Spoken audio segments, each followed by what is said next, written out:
Place à Jacques Mukonga Sefou du barreau de Lubumbashi sur un nouveau sujet.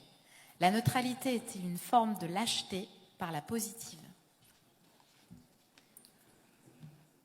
Mesdames, Mesdemoiselles et Messieurs, la neutralité est-elle une forme de lâcheté? Sans blague, ce sujet n'est pas une blague. Car c'est du procès de la neutralité qu'il s'agit, procès ardu s'il en est.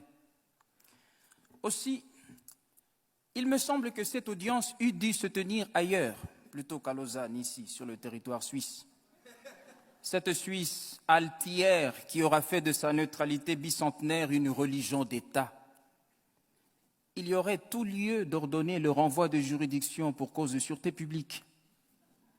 Mais passons. Honorables jurés, commençons par dissiper tout malentendu sur le sujet et voyons en quoi le neutre diffère à la fois de l'éclectique et du partisan. En effet, devant une problématique donnée, le partisan assume ou la thèse ou l'antithèse. L'éclectique se situe à califourchon sur la thèse et sur l'antithèse dont il tire une synthèse, alors que le neutre, lui, se refuse de prendre parti, ni pour la thèse, ni pour l'antithèse, ni pour la synthèse, ni pour l'un, ni pour l'autre des deux antagonistes, ni pour Césaire, ni pour Senghor, ni pour Voltaire, ni pour Rousseau, ni pour ni contre l'avortement, ni pour ni contre la peine de mort. Et pour être contemporain, le neutre n'est ni pour le Grand Barça, ni pour l'autre équipe.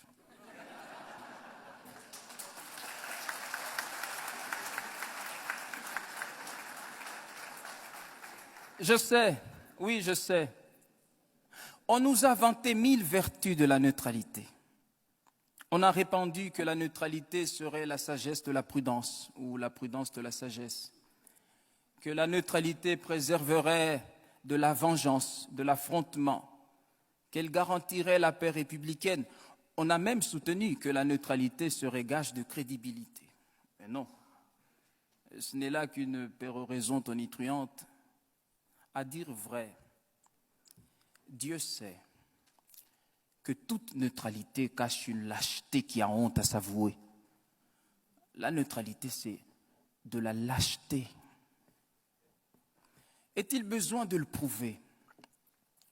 En fait, vous le savez bien autant que moi, la raison humaine est jugement et le cœur humain est parti pris.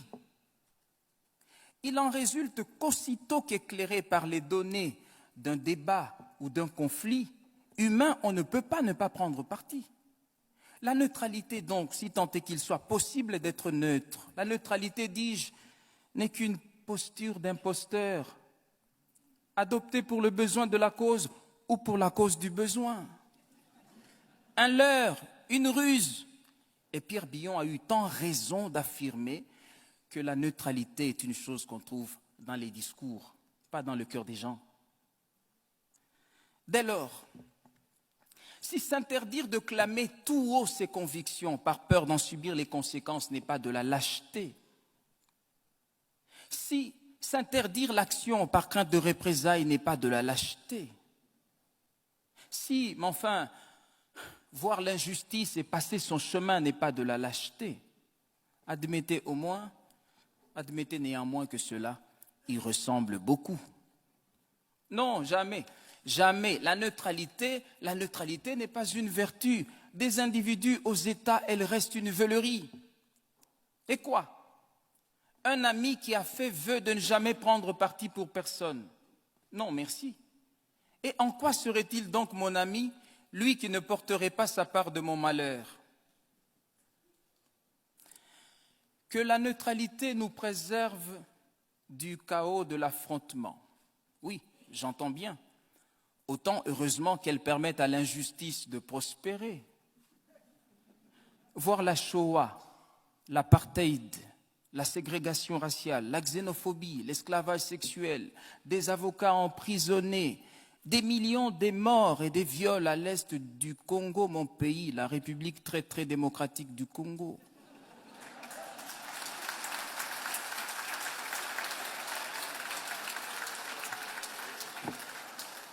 Mais oui, voir tout cela et passer son chemin. Ah oui, mais c'est cela l'héroïsme de la neutralité. Et dire que la paix perpétuelle de certains est à ce prix, comme si, au-delà de la patrie, il n'y avait pas l'humanité. Vous savez, un régime qui opprime son peuple aurait tout à gagner que des États tiers demeurassent neutres au conflit. Mais Desmond Tutu considère avec raison que si vous êtes neutre dans les situations d'injustice, vous avez choisi le côté de l'oppresseur. Car la neutralité aide l'oppresseur, jamais la victime. Alors, on m'objecterait volontiers que la neutralité nous aurait épargné l'enfer libyen, l'Irak, l'Afghanistan, le Darfour, les migrants. Certes, mais comprenez-moi bien, si je conçois que l'indifférence et l'inaction qu'implique la neutralité sont funestes, je n'applaudis pas pour autant des interventions arbitraires, dictées par des convictions parfois insincères. Et encore, toute parturition d'un monde nouveau n'est-elle pas douloureuse? 620 000 soldats tombèrent sur le champ de bataille durant la guerre de sécession qui déchira l'Amérique de Lincoln. Mais il y avait un message de justice dans le crépitement de chaque balle tirée durant cette guerre-là. Oui, ces crépitements d'obus étaient autant de voix qui s'élevaient en chœur pour rappeler, si besoin en était encore, que tous les hommes naissent libres et égaux en dignité et en droit. Les Noirs aussi.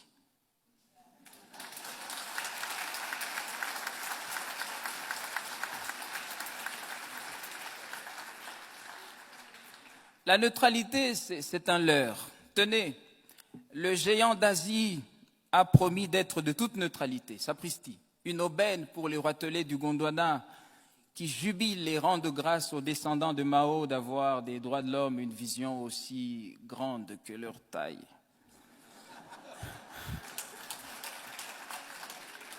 Mais ne vous y méprenez pas.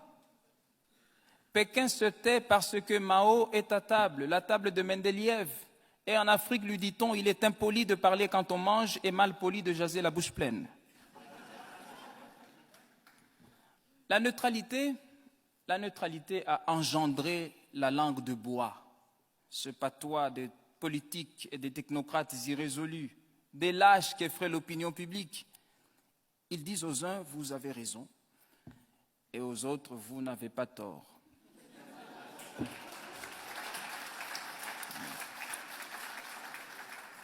Mais je veux dire, il est honteux d'être sans honte. Est-ce cela la politique?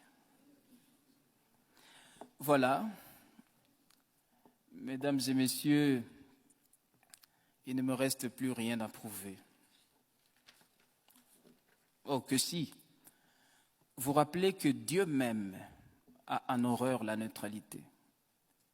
Ainsi, parce que tu es tiède et que tu n'es ni froid ni bouillant, je te vomirai, déclare-t-il.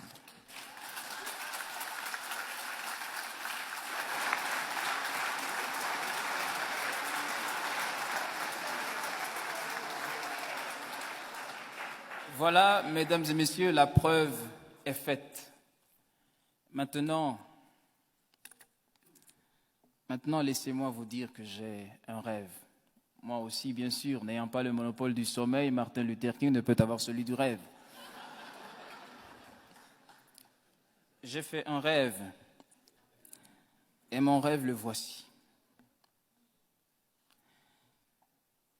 Et si ce 33e congrès de la CIB était celui de la rencontre de chaque avocat avec sa cause humaniste, l'idéal pour lequel il devrait désormais vivre et même mourir s'il le faut.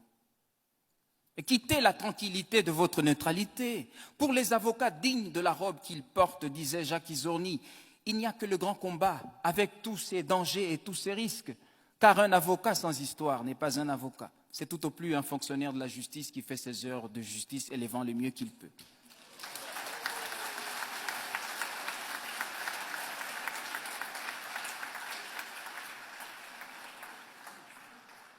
Quittez le confort de votre neutralité et descendez dans l'arène, vous mêlez des choses qui ne vous regardent pas.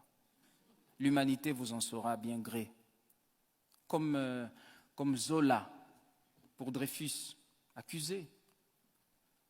Comme Voltaire, donnez à graver cette épitaphe, il défendit Calas. Comme Sartre, Che Guevara, soyez de tous les combats. Comme Mandela, quittez votre robe d'avocat s'il le faut et allez vers le large. Et comme Vergès, sauvez Jamila et épousez-la.